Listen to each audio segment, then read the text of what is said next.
Shalom, salam jumpa kembali dengan saya Pendeta Simon Petra Sihombing. Saudaraku, sebelum kita mendengarkan kebenaran firman Tuhan melalui renungan di pagi hari ini, marilah kita terlebih dahulu berdoa. Damai sejahtera Bapa yang melampaui segala akal, itulah yang memelihara hati dan pikiranmu di dalam Kristus Yesus Tuhan kita. Amin. Saudaraku terkasih, firman Tuhan renungan di pagi hari ini tertulis dari 1 Petrus 1 ayat 3. Demikianlah firman-Nya.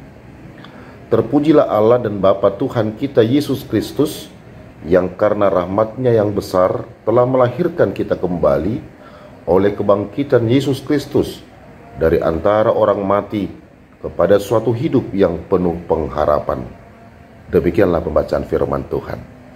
Saudaraku terkasih, firman Tuhan kita pada pagi hari ini adalah surat dari Rasul Petrus yang ditujukan kepada orang-orang Kristen yang tersebar di daerah Pontus, Galatia, Kapadokia, Asia Kecil, dan Bitania. Saudaraku, sebagai orang-orang perantau atau pendatang, mereka diperhadapkan dengan berbagai-bagai tantangan atau pencobaan yang dapat mengancam kehidupan mereka.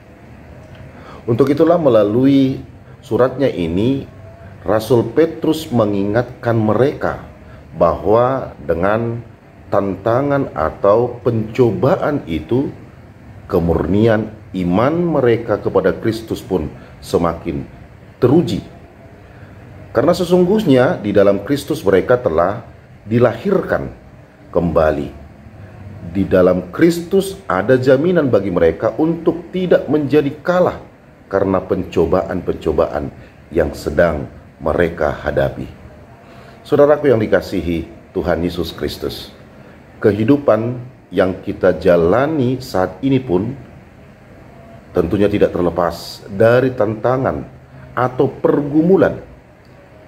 Bahkan tidak sedikit juga orang-orang Kristen saat ini yang justru meninggalkan imannya kepada Kristus karena tantangan atau penderitaan yang sedang dihadapi.